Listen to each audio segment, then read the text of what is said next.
Motion और rest के बारे में हम लोग चर्चा कर चुके हैं। अब हम लोग बात करते हैं बच्चों डिस्टेंस और डिस्प्लेसमेंट। और डिस्टेंस और डिस्प्लेसमेंट ये भी ऐसा टर्म है मेरे ख्याल से जो आप लोगों ने जूनियर क्लास में पढ़े हुए हैं, और इनका क्या मतलब होता है, इनका क्या सिग्निफिकेंस होता है, इस बारे में अभी हम लोग चर्चा करेंगे। तो देखिए, सपोज कीजिए कि कोई ऑब्जेक्ट शुरुआत में कहाँ पर था, ए पर था, और फाइनली वो बी पर पहुंच गया। इनिशियली इट वाज एट ए और फाइनली वो बी पर पहुंच गया। ए जो है बच्चों, इससे हम इनिशियल पोजीशन कह सकते हैं, इसे हम बोल सकते हैं प्रारंभिक स्थिति। ये जो है दिस इज इनिशियल पोजीशन, और फाइनली जहाँ पर ऑब्जेक्ट पहुँच गया है उससे हमने नाम दिया फाइनल पोजीशन, यानी कि अंतिम स्थिति। अब क्या होगा बच्चों, ये इनिशियल पोजीशन थी, ये फाइनल पोजीशन थी। अब अगर क्या होता है बच्चों, ऑब्जेक्ट ए से बी तक जा रहा है, तो ए से बी तक जाने के लिए वो कोई भी अलग अलग रास्ते अपना सकता है। सपोज कीजिए वो ए से बी तक कुछ ऐसे चला गया, ओके, ए से बी तक कुछ ऐसे चला गया जैसे कि आप यहाँ पर देख रहे हैं। और सपोज कीजिए ये पाथ नंबर 1 है, तो ये जितने लेंथ का पाथ उसने चला, जितनी लेंथ का उसने पाथ चला बच्चों, उसे हम बोला करते हैं distance. How distance is defined? Distance is basically defined as length of path ट्रैवर्स्ड।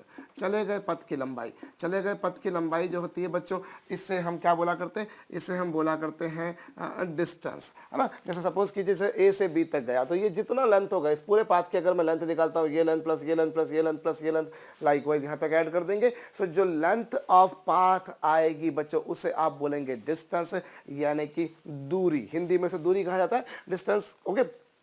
जैसे अब यहाँ पर इस तरह का कुछ पाथ चला, सपोज कीजिए कि अगर वो ऑब्जेक्ट पहले यहाँ पर था और फिर यहाँ पर पहुँच गया, और ये जो पाथ आपने देखा जो जिगजैग मैंने इस तरह का पाथ बनाया, इसे हम बोलेंगे डिस्टेंस। सच ये डिपेंड करता है कि हम कौन सा पाथ चल रहे हैं, है ना, और कौन सा पाथ हम चल रहे हैं ये इस बात पर डिपेंड करता है कि रास्ते में किसका घर पड़ रहा है। भाई मुझे इस जगह से इस जगह तक पहुँचना है, तो मैं कौन सा रास्ता चुनूँ, ये इस बात पर डिपेंड करता है ना कि मेरे रास्ते में किसका घर आया। और लाजमी है आप में से कुछ लोग जो अगर मान लीजिए क्लास में आते हैं तो वो कौन सा पाथ चुनते हैं, वो इस बात पर डिपेंड करता होगा कि रास्ते में आपके कौन से दोस्त का या आप समझ रहे होंगे किसका घर पड़ता है, अकॉर्डिंगली आप लोग पाथ चुनते होंगे। सो बिल्कुल वही बात है कि जो हमने पाथ चुना है बच्चों, उसकी लेंथ को हम बोला करते हैं डिस्टेंस, यानी कि दूरी। और ये तो डिस्टेंस के बारे में बात हो गई बच्चों, ओके। और जो इनिशियल पोजीशन और फाइनल पोजीशन जो होती है बच्चों, उनके बीच का जो लीस्ट गैप होता है, या यूँ कहा जाए कि उनके बीच का जो मिनिमम गैप होता है, ये देखिए जैसे इनिशियल पोजीशन ए थी और फाइनल पोजीशन बी थी, इनके बीच का जो सीधा सीधा गैप होगा बच्चों, जो बिल्कुल स्ट्रेट लाइन, बिल्कुल शरीफ बच्चों वाला जो गैप होगा, सपोज कर लीजिए इस गैप को मैंने नाम दिया 3 नंबर से। सो ये जो होगा बच्चों, इससे हम बोलेंगे displacement. How displacement is defined? Displacement is defined as the shortest or you can say minimum or you say least gap between initial and final position।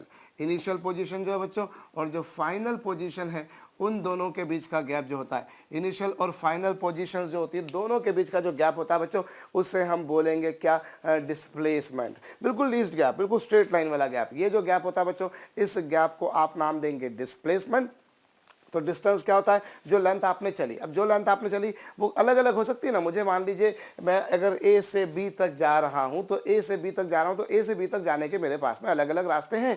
मैंने सपोज यहां से ऐसे चला गया, सो ये जो होगा बच्चों, मैं ये वाला जो पाथ चलूंगा ये डिस्टेंस होगी। लाइकवाइज अगर मैंने ये वाला पाथ चुना तो ये डिस्टेंस होगी, मैंने अगर ये वाला पाथ चुना तो ये डिस्टेंस होगी। बस जो सा पाथ चुनूंगा डिस्टेंस वो होगी। लेकिन जहां तक डिस्प्लेसमेंट का सवाल है, तो डिस्प्लेसमेंट बच्चों फिक्स है। डिस्प्लेसमेंट क्या? इनिशियल और फाइनल पोजीशन के बीच का शॉर्टेस्ट गैप, बिल्कुल सीधा सीधा, बिल्कुल मिनिमम जो गैप होता है बच्चों, उससे मैं नाम दूंगा डिस्प्लेसमेंट, यानी कि विस्थापन। और ये बिल्कुल फिक्स होगा, क्योंकि देखिए मैं एक एग्जांपल बताता हूं। सपोज कीजिए आप दिल्ली से मुंबई जा रहे हैं। आप दिल्ली से मुंबई जा रहे हैं, तो दिल्ली से मुंबई जाने के लिए आप अलग अलग पाथ फॉलो कर सकते हैं। हो सकता है आप दिल्ली, जैसे आपको सपोज कीजिए, चलिए ये लीजिए, ये दिल्ली है और ये मुंबई है, ओके। अब दिल्ली से मुझे मुंबई जाना है, तो दिल्ली से मुंबई जाने के लिए हो सकता है कि पहले मैं चेन्नई जाऊं और फिर चेन्नई से मुंबई जाऊं। I can have this way, है ना, कि भैया मैंने कोई फ्लाइट पकड़ी जो पहले चेन्नई जाती है, फिर चेन्नई से फिर वो मुंबई जाती है। Something good in this way occur. और हो सकता है कि मैं कोई ऐसी फ्लाइट चुनता हूँ जिसमें मुझे मान लीजिए मैं अगर दिल्ली से मुझे मुंबई जाना है और बीच में कहीं बेंगलोर से मुझे होते हुए जाना है, सो मैं दिल्ली से बेंगलोर जाऊँ, फिर बेंगलोर से मुंबई जाऊँ। इट पे आल्सो आकर, और हो सकता है कि मैं कोई ऐसी फ्लाइट पकड़ूं जो बिल्कुल सीधी की सीधी चली जाए, है ना। ऐसा हालांकि हम सीधी की सीधी तो वो भी नहीं जाती है, क्योंकि जो एरोप्लेन्स के लिए जो पाथ दिया जाता है वो भी कहीं ना कहीं हल्का फुल्का वो टेढ़ा मेढ़ा होता है। डिपेंड करता है कि रास्ते में कौन कौन से एलिवेशन आ रहे हैं, कोई हिल्स वगैरह तो नहीं आ रही है, उसके पीछे और भी कुछ कई सारे कारण हो सकते हैं। ठीक है, सो अब कुल मिलाकर कौन सा पाथ चुन रहे हैं, मैं अगर ऐसा पाथ चुनूंगा तो डिस्टेंस ये होगी, अगर मैं ऐसा पाथ चुनूंगा तो डिस्टेंस ये होगी, और अगर मैं सीधा सीधा पाथ चुनूंगा बच्चों तो डिस्टेंस ये होगी। तो what is the length of path traversed, चले गए पथ की लंबाई को, चले गए पथ की लंबाई को हम बोला करते हैं बच्चों डिस्टेंस। और ये अलग अलग केस में अलग अलग होती है, पाथ अलग अलग केस में अलग अलग हो सकते हैं, इसलिए डिस्टेंस भी अलग अलग केस में अलग अलग हो सकती है। लेकिन जहां तक डिस्प्लेसमेंट का सवाल है बच्चों, डिस्प्लेसमेंट जो है वो इनिशियल और फाइनल पोजीशन के बीच का जो लीस्ट गैप होता है उसे हम बोला करते हैं डिस्प्लेसमेंट। और रही बात जहां तक डिस्टेंस की या डिस्प्लेसमेंट की, दोनों की जो यूनिट होगी बच्चों वो मीटर्स में होगी, सेंटीमीटर्स में होगी, वो किलोमीटर्स में होगी, वो मिलीमीटर्स में होगी। एज सच डिपेंड करता है, अगर डिस्टेंस खूब बड़ी है तो फिर वो किलोमीटर में मेज़र की जाएंगी, अगर वो थोड़ी छोटी है तो वो मीटर में, अगर और छोटी है तो वो सेंटीमीटर में, और अगर बहुत ही छोटी है बच्चों तो फिर वो मिलीमीटर में मेज़र की जाएंगी। So distance could be measured in any of these units, इनमें से किसी भी इकाई को, किसी भी यूनिट को की टर्म्स में आप डिस्टेंस को मेजर कर सकते हैं, डिस्प्लेसमेंट को मेजर कर सकते हैं। अभी हम इनमें डिफरेंसेस पढ़ते हैं जिससे हमारा पिक्चर और क्लियर हो जाएगा बच्चों। तो पहली बात तो क्या है, देखिए जो पाथ आपने चला, मैंने जैसे आपको बोला अगर आप ये वाला पाथ चलेंगे तो डिस्टेंस ये वाली आएगी, अगर आप ये वाला पाथ चुनेंगे तो डिस्टेंस ये वाली आएगी, और अगर आपने ऐसा जिग जैग वाला पाथ चुना बच्चों तो डिस्टेंस ये वाली आएगी। और डिस्प्लेसमेंट हर बार इनिशियल और फाइनल पोजीशन के बीच का जो लीस्ट गैप होगा, जो मिनिमम गैप होगा, और इन तीन पाथ में अगर देखा जाए तो जो लीस्ट गैप आ रहा है या जो शॉर्टेस्ट गैप आ रहा है या जो मिनिमम गैप आ रहा है वो इस पाथ नंबर 3 से आ रहा है, वो पाथ नंबर 3 से आ रहा है। तो वो जो पाथ की लेंथ होगी बच्चों उससे हम नाम देंगे डिस्प्लेसमेंट। तो ये डिस्प्लेसमेंट हो गया और डिस्टेंस हो गई। अब इसको हम इन दोनों में डिफरेंसेस पढ़ते हैं, जब इन दोनों में डिफरेंसेस पढ़ेंगे तो पिक्चर जो है बच्चों वो बहुत अच्छी तरीके से भली भांति हमको समझ में आ जाएगी। और यहाँ पर चलिए हम उसी पर बात करते हैं बच्चों, हम जो है इन दोनों में डिफरेंसेस को देखें। सो डिफरेंसेस में अगर देखा जाए बच्चों what is mean by distance और what is mean by displacement, सबसे पहला डिफरेंस तो इनकी डेफिनेशन ही हो गई। ये देखिए डिस्टेंस क्या होगी, it is length of path traversed, जो चला गया पथ है बच्चों उसकी लेंथ को मैं नाम दूंगा डिस्टेंस। और डिस्प्लेसमेंट क्या, शॉर्टेस्ट गैप, जो शॉर्टेस्ट गैप होती है बच्चों it is shortest gap between two positions, दोनों पोजीशंस के बीच की जो शॉर्टेस्ट गैप होगी उसे हम नाम देंगे डिस्प्लेसमेंट। तो डिस्प्लेसमेंट आ गया और ये आपके पास में डिस्टेंस आ गया। तो सबसे पहला डिफरेंस तो बच्चों इनकी डेफिनेशन हो गई, ठीक है। दूसरी बात मैं आपको बताता हूं बच्चों, तो जो डिस्टेंस होती है उसकी जो वो है भैया ये एक स्केलर क्वांटिटी है, it is a scalar quantity, ये एक अदिश राशि, इसकी कोई डायरेक्शन नहीं होती। स्केलर क्वांटिटी क्या होती है, वेक्टर क्वांटिटी क्या होती है, ये भी मेरे ख्याल से आप लोगों ने जूनियर क्लास में पढ़ रखे। तो जो डिस्टेंस है बच्चों it is a scalar quantity while displacement is a vector quantity. तो यहाँ ध्यान दीजिए ये एक ऐसी क्वांटिटी जिसकी कोई डायरेक्शन नहीं, किंतु परंतु डिस्प्लेसमेंट की डायरेक्शन होती है। और इसकी डायरेक्शन क्या होती है, पहली बात तो ये देखिए वेक्टर क्वांटिटी है, वेक्टर क्वांटिटी है मतलब इसका मैग्नीट्यूड और डायरेक्शन दोनों होगा। भाई ये स्केलर है मतलब इसका क्या होगा, केवल और केवल magnitude. As you can see it is having only magnitude. But इस केस में अगर कहा जाए बच्चों so it has magnitude and direction both, इसका मैग्नीट्यूड भी है और इसकी बच्चों डायरेक्शन भी है, दोनों है, ठीक है। यहाँ पर केवल क्या लगता है, ये केवल मैग्नीट्यूड। हाँ मैंने 10 किलोमीटर चला, दैट्स इनफ। मैंने बोला भैया मैंने 10 किलोमीटर चला, वो डिस्टेंस हो गई। लेकिन अगर मैं बोलता हूँ मैंने 10 किलोमीटर नॉर्थ वर्ड चला तो वो हो गई डिस्प्लेसमेंट, है ना। अगर उसमें डायरेक्शन का और इंडिकेशन आ गया तो फिर वो हो गया डिस्प्लेसमेंट। अगेन आई से, मैंने जैसे बोला भैया कि I am travelling 20 kilometre, then it is distance, no discussion about direction. But if somebody is asking 20 kilometer I have traveled towards south, then I'll say it is displacement, because in this case direction has also been mentioned. So जो displacement होती है बच्चों वो एक vector quantity होती है और उसकी डायरेक्शन जो होती है बच्चों वो उसकी मैग्नीट्यूड भी होगा और डायरेक्शन भी होगा, जो कि देखिए आपने दोनों को देखा कि दोनों की यूनिट सेंटीमीटर, मिलीमीटर, किलोमीटर वगैरह होती है, तो दोनों की यूनिट है, you are measuring in terms of metre, centimetre, kilometre वगैरह वगैरह, मतलब उनका कुछ मैग्नीट्यूड तो है और साथ में इसका डायरेक्शन भी होता है। अब बारी आती है बच्चों, अगर डायरेक्शन है तो फिर डायरेक्शन होती क्या है, व्हाट इज डायरेक्शन? तो यहाँ पर जो इसकी डायरेक्शन होती है बच्चों, it is from initial position. गौर कीजिएगा, इसकी जो डायरेक्शन होती है वो कहाँ से कहाँ तक होती है, it is from initial position to final position. इसकी जो डायरेक्शन होगी बच्चों वो प्रारंभिक स्थिति से अंतिम स्थिति की तरफ होगी। It is oriented from initial position to final position. Initial position मतलब जो इनिशियल पोजीशन थी जैसे उसको हम ए से रिप्रेजेंट कर रहे थे, और जो फाइनल पोजीशन थी we were representing it by B, so it is oriented from initial position to final position. ठीक है बच्चों, तो ये हमने दोनों में दूसरा डिफरेंस देखा। तीसरा डिफरेंस जो हमारे पास में अगर यहाँ पर कहा जाए बच्चों, तो जो डिस्टेंस होती है वो कभी भी नेगेटिव नहीं होती, इसकी वैल्यू जो होती है वो हमेशा पॉजिटिव होती है। ध्यान दीजिए, it is always positive, it is always positive, कभी भी इसकी वैल्यू नेगेटिव नहीं होगी, कभी भी इसकी वैल्यू कभी भी नेगेटिव नहीं होगी, कभी भी इवन जीरो नहीं होगी, इट इज़ ऑलवेज पॉजिटिव। और यहाँ पर हम कहें तो it can not be zero और नेगेटिव, ये कभी भी नेगेटिव नहीं हो सकती, जीरो नहीं हो सकती, और पर ये हमेशा सिर्फ और सिर्फ क्या होगी, पॉजिटिव होगी। लेकिन जहाँ तक डिस्प्लेसमेंट का सवाल है बच्चों, तो डिस्प्लेसमेंट जो होती है वो पॉजिटिव भी होती है, पॉजिटिव होती है, और वो नेगेटिव भी हो सकती है, और वो जीरो भी हो सकती है, वो तीनों में से कुछ भी हो सकती है। जहाँ तक इसका सवाल है ये हमेशा पॉजिटिव होगी, है ना, क्योंकि ये लेंथ है, लेंथ हमेशा नेगेटिव, लेंथ हमेशा पॉजिटिव होती है। भाई हमने डिस्टेंस को किस तरह से डिफाइन किया, डिस्टेंस को हमने डिफाइन किया लेंथ ऑफ पाथ ट्रेवर्स, चले गए पथ की लंबाई, चले गए पथ की लंबाई, तो length is always positive, it can never be negative, it can never be zero, है ना। अगर मैं यहीं खड़ा हुआ हूँ तो एक अलग बात हो गई, फिर तो मोशन ही नहीं हुआ, फिर मोशन नहीं हुआ तो फिर डिस्टेंस या डिस्प्लेसमेंट शब्द को उपयोग करना ही अपने आप में एक तरह से बेमानी हो जाएगा।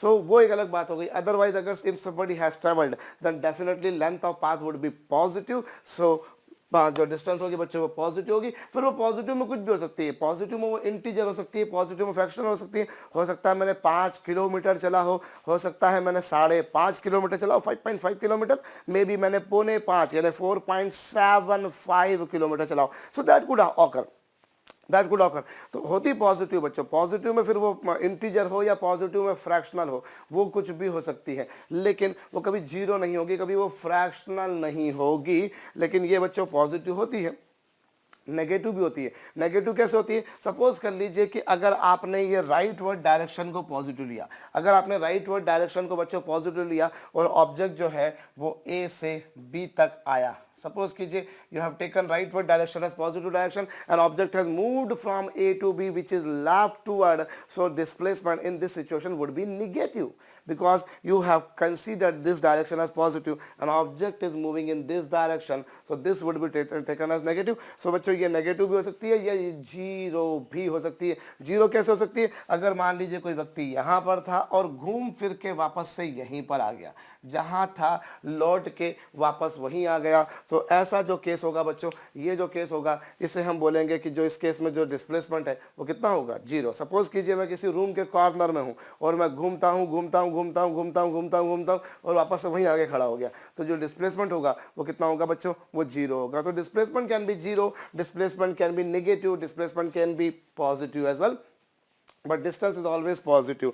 आगे की जो चौथा डिफरेंस है बच्चों वो मैं बताता हूँ। देखिए यहाँ पर जो चौथा डिफरेंस है उसको समझने के लिए हम यहाँ पर बात करते हैं। चलिए हम यहाँ पर अगर इनमें डिफरेंस देखें तो सपोज कीजिए कि कोई ऑब्जेक्ट शुरू में ए पर था और बाद में वो बी पर गया, ठीक है। अगर ऑब्जेक्ट ए पर था बाद में बी पर गया और ऑब्जेक्ट अगर बिल्कुल सीधा सीधा चला गया, बिल्कुल सीधा सीधा चला गया, एक लाइन में गया, बिल्कुल एक लाइन में गया, भैया यहाँ पर था शुरुआत में और बिल्कुल सीधा सीधा जा रहा है, एक शरीफ बच्चा बन के जा रहा है, ठीक है बच्चों। तो ऐसे केस में क्या होगा, जितनी लेंथ उसने चली वही बाई चांस डिस्प्लेसमेंट के बराबर आएगी। इस सिचुएशन में बच्चों डिस्टेंस और डिस्प्लेसमेंट दोनों मैथमेटिकली इक्वल होंगे। डिस्टेंस और डिस्प्लेसमेंट दोनों मैथमेटिकली क्या होंगे बच्चों, इक्वल होंगे। क्यों इक्वल होंगे, क्योंकि जितना लेंथ चला उसे हम बोलते हैं डिस्टेंस, और इनिशियल और फाइनल पोजीशन के बीच का जो गैप होता है उस गैप को हम बोला करते हैं क्या बच्चों, उस गैप को हम बोला करते हैं डिस्प्लेसमेंट, है ना। तो अब एक लाइन में चला है और बिल्कुल एक लाइन में जा रहा है, तो भैया क्या होगा, लेंथ जो चली वही डिस्टेंस होगी और वो लाइन ही डिस्प्लेसमेंट होगी। तो डिस्टेंस और डिस्प्लेसमेंट दोनों इक्वल होंगे। लेकिन अगर ऑब्जेक्ट ने बच्चों एक ऐसे कर्व में चला, अगर सपोज कीजिए ऐसे किसी कर्व में चला इस तरह से, तो क्या होगा, लेंथ ऑफ पाथ ट्रेवल्स, ये जो पाथ की लेंथ होगी बच्चों वो डिस्टेंस होगी, और जहां तक डिस्प्लेसमेंट का सवाल है बच्चों तो वो बिल्कुल सीधा सीधा गैप होगा, बिल्कुल सीधा सीधा गैप होगा। तो यहां पर हम एक बात बहुत आसानी से समझ सकते हैं कि ये वाली लेंथ जो कि डिस्टेंस को डिनोट कर रही है और ये वाली लेंथ जो कि डिस्प्लेसमेंट को डिनोट कर रही है, तो हम देखेंगे कि ये लेंथ ज़्यादा आएगी और ये लेंथ कम आएगी, मतलब जो डिस्टेंस होगी बच्चों वो डिस्प्लेसमेंट से बड़ी होगी। तो कुल मिलाकर हम एक बात बोल सकते हैं कि जो डिस्टेंस होती है वो डिस्प्लेसमेंट के बराबर या उससे बड़ी हो सकती है ना। Distance can be larger than displacement और it can be equal to the displacement.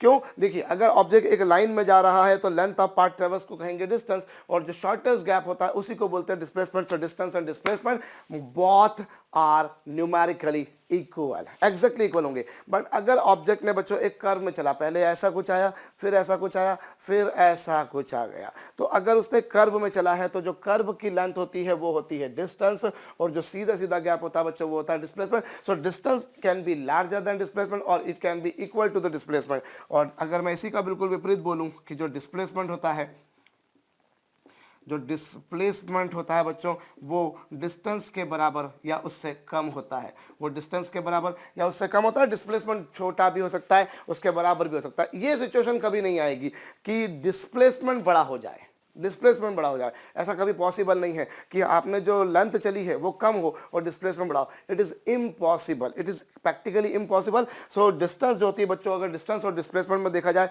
तो डिस्टेंस हमेशा डोमिनेटिंग होती है और डिस्प्लेसमेंट हमेशा कम होता है। डिस्प्लेसमेंट हमेशा बड़ी होगी और डिस्प्लेसमेंट हमेशा छोटा होगा। हद से हद अगर हो तो दोनों बराबर हो सकते हैं, और दोनों बराबर कब होंगे बच्चों, दोनों बराबर तब होंगे जब आपने एक लाइन में मोशन दिया हो, when you have travelled in a line, so that situation will give you the result कि हाँ दोनों बराबर है। अदरवाइज तो distance would always dominate displacement. अब उसके बाद में जो पांचवी बात मैं आपको बता रहा हूं बच्चों, सो यहां पर जो डिस्टेंस है, डिस्टेंस जो है बच्चों इट मे बी वेरिएबल। जो डिस्टेंस होती है वो वेरिएबल होती है, जबकि ये यूनिक होती है। मेरे कहने का तात्पर्य क्या है, मैं उदाहरण से समझाता हूँ। देखिए अगर मैं ए से बी तक जा रहा हूँ तो ए से बी तक जाने के मेरे पास में अलग अलग रास्ते हो सकते हैं। मैं ए से बी तक इस रास्ते जाता हूँ, इस रास्ते जाता हूँ, मैं ए से बी तक इस रास्ते जाता हूँ, मैं हो सकता है इस रास्ते जाता हूँ। मैंने जैसा आपसे कहा कि मैं कौन सा रास्ता फॉलो कर रहा हूँ ये इस बात पर डिपेंड करता है बच्चों के रास्ते में और किसी का घर आ रहा है, घर से निकलते ही कुछ दूर चलते ही रास्ते में है उसका घर। सुना होगा मेरे ख्याल से आपने गाना गा के, तो मैं नहीं बताऊंगा आपको, पर एक बात तो आप जानते हैं बच्चों की लेंथ मैंने कौन सी चली वो डिस्टेंस होगी। अब मैं ए से बी तक जा रहा हूं तो ए से बी तक जाने में मुझे कौन सा पाथ चलना पड़ा। अगर मुझे ये वाला पाथ चलना पड़ा बच्चों तो डिस्टेंस ये वाली होगी। अगर मैंने पाथ नंबर 2, एक बिल्कुल शरीफ निहायत ही जिसके शरीर चेहरे से बड़ी शराफत टपक रही हो, ऐसा कोई व्यक्ति बिल्कुल जा रहा होगा बच्चों, तो वो सीधे के सीधे जाएगा, अपने घर से निकलेगा, सीधा अपने काम तक पहुंचेगा और वापस सीधा घर पर आ जाएगा। सो उस केस में क्या होगा बच्चों, उस केस में जो है डिस्प्लेसमेंट ये आएगा और डिस्टेंस ये आएगी। लेकिन यहाँ पर अगर ऐसे गया डिस्टेंस, आप अलग अलग केस में अलग अलग देख रहे हैं। पाथ नंबर 1 फॉलो करते हैं तो लेंथ अलग आती है, पाथ नंबर 2 पर लेंथ अलग आती है, पाथ नंबर 3 पर लेंथ अलग आती है, पाथ के नंबर 4 फॉलो करते हैं डिस्टेंस अलग आती है, और भी कई सारे तरह के पाथ हो सकते हैं। और जैसा पाथ चलेंगे बच्चों वैसा ही डिस्टेंस आएगा। लेकिन जो डिस्प्लेसमेंट होगा ना वो बिल्कुल फिक्स होगा। क्यों फिक्स होगा, क्योंकि भाई देखिए displacement, how displacement is defined, it is simply irrelevant आपने कौन सा पाथ चला। It is simply basically defined as the length between initial and final position, the least gap, and that is unique, वो fix है। अगर आपकी initial और final position आपने फिक्स कर दी, सो नेचुरल सी बात है कि वो जो दोनों के बीच का जो लीनियर गैप होगा बच्चों वो भी बिल्कुल फिक्स होगा। इट इज व्हाई वी से जो डिस्प्लेसमेंट होता है वो यूनिक होता है between any two given position. कोई भी दो दी गई स्थितियों के बीच, जो डिस्प्लेसमेंट होता है बच्चों वो बिल्कुल यूनिक होता है। लेकिन जहां तक डिस्टेंस का सवाल है वो वेरी कर सकती है। ये वेरिएबल होती है, और you can say it is of infinite path. यूं मैं कहूं कि देखिए जो डिस्टेंस होती है, अगर मैं छठा डिफरेंस इसको बोलना चाहूं, सो ये किस पर डिपेंड करती है, इट डिपेंड्स अपॉन पाथ। आपने कौन सा पाथ चला, आपने कौन सा पाथ चला, डिस्टेंस उस बात पर डिपेंड करेगी, ठीक है। लेकिन ये जो होती है बच्चों, it is independent, it is independent of, it is independent of path. आपने कौन सा पाथ चला, इससे हमें कोई मतलब ही नहीं है, हमें कोई मतलब नहीं कि हमने कौन सा पाथ चला, हमने पाथ नंबर 1 फॉलो करा, 2 फॉलो करा, पाथ नंबर 3 फॉलो करा, 4 फॉलो करा, समथिंग एल्स, मैंने कोई और पाथ फॉलो करा। डिस्टेंस अलग अलग पाथ में अलग अलग आएगी, किंतु परंतु जो डिस्प्लेसमेंट होगा बच्चों वो हर बार बिल्कुल सेम होगा, हर बार बिल्कुल सेम होगा, ठीक है। क्यों? क्योंकि डिस्प्लेसमेंट जो होता है वो हमेशा गिवन होता है बच्चों इनिशियल और फाइनल पोजीशन के, वो हमेशा इनिशियल फाइनल पोजीशन के बीच का जो लीस्ट गैप होता है उससे हम नाम दिया करते हैं डिस्प्लेसमेंट। तो यहाँ पर हर बार जो डिस्प्लेसमेंट आ रही है बच्चों वो बिल्कुल फिक्स आ रही है, बिल्कुल फिक्स नियत आएगी। सो ये एक छठा डिफरेंस हम इनमें बोल सकते हैं कि यस, जो डिस्टेंस है वो पाथ पर डिपेंड करती है। आप पाथ चेंज कर दीजिए, डिस्टेंस चेंज हो जाएगी। आपके पास में इनफाइनाइट पाथ है इसलिए डिस्टेंस भी इनफाइनाइट तरह की, लेकिन इनिशियल और फाइनल पोजीशन के बीच का जो लीस्ट, जो शॉर्टेस्ट, जो मिनिमम गैप है उसे हम नाम दिया करते हैं बच्चों डिस्प्लेसमेंट। तो ये डिस्टेंस और डिस्प्लेसमेंट में टेक्निकली हमने कुछ डिफरेंस देखे, हो सकता है कि कुछ और भी डिफरेंसेस बनाए जा सकते हो, पर जो कॉन्सेप्चुअल बातें थी वो मैंने मेरे ख्याल से सारी की सारी आपको बताई हैं। एक बार मैं फिर बोल देता हूँ, ये बड़े काम की चीज़ है बच्चों की, डिस्टेंस जो होती है वो हमेशा डिस्प्लेसमेंट से बड़ी होती है। अगर ऑब्जेक्ट एक लाइन में चल रहा है तो दोनों बातें सेम होंगी, और अगर ऑब्जेक्ट एक लाइन में नहीं चल रहा है तो डिस्टेंस बड़ी होगी और डिस्प्लेसमेंट छोटी होगी। और अगर ऑब्जेक्ट जिस डेस्टिनेशन पे पहले था अगर उसी डेस्टिनेशन पे बाद में आ जाए तो फिर बच्चों डिस्टेंस और डिस्प्लेसमेंट दोनों इक्वल होंगे। सॉरी, अगर फाइनल वहीं पर आ जाए तो फिर डिस्प्लेसमेंट जो होगा बच्चों वो कितना होगा, 0। सपोज कर लीजिए जैसे एक रूम लेता हूँ, मान लीजिए मेरे पास में एक रूम है, एक रूम हमारे पास में है जिस रूम की हमें डायमेंशंस दे रखी हैं, जिस रूम की हमको डायमेंशंस दे रखी है, सपोज कीजिए 5 मीटर और 4 मीटर। ओके, हमें बोला है कि कोई रूम है जिसकी जो लेंथ है बच्चों वो 5 मीटर है और बेड जो उसकी वो 4 मीटर है, और ऑब्जेक्ट यहाँ पर था, ए पर था, और वापस से घूम फिर के अलोंग द बाउंड्री चल रहा है और वापस से घूम फिर के वापस से वहीं आ जाता है। तो बताइए डिस्टेंस कितनी होगी और डिस्प्लेसमेंट कितनी होगी। तो डिस्टेंस कितनी आएगी बच्चों, यदि मैं डिस्टेंस के बारे में बात करता हूं तो डिस्टेंस कितनी आ जाएगी। होप आप लोग बड़ी सरलता से इसको सॉल्व कर सकते हैं। देखिए डिस्टेंस अगर देखी जाए तो length of part traverse, as I told कि वो अलोंग द बाउंड्री चल रहा है, तो जो डिस्टेंस होगी बच्चों वो कितनी होगी, ये देखिए 5, फिर ये कितना होगा 4, फिर ये कितना होगा 5, फिर ये कितना होगा बच्चों 4। सो ये हो जाएगा 5 + 4 + 5 + 4, कुल मिलाकर कितना हो गया। इस तरीके से आप कैलकुलेट कर लेंगे तो ये 9 और 9 18 हो गया। और जहाँ तक डिस्प्लेसमेंट का सवाल है बच्चों, वो जहाँ पर शुरू में था अगर वापस से घूम फिर के वापस से वहीं आ गया तो इनिशियल और फाइनल पोजीशन एक ही जगह पर है, तो इस केस में जो डिस्प्लेसमेंट होगा वो क्या होगा बच्चों, 0 होगा। क्योंकि अगर ऑब्जेक्ट जहाँ पर था वापस से वहीं आ जाता है तो इनिशियल और फाइनल पोजीशन एक ही हो गई, उनके बीच का जो शॉर्टेस्ट या लीस्ट गैप हो गया बच्चों वो 0 हो गया। सो दैट डिस्प्लेसमेंट भी 0 हो जाएगा।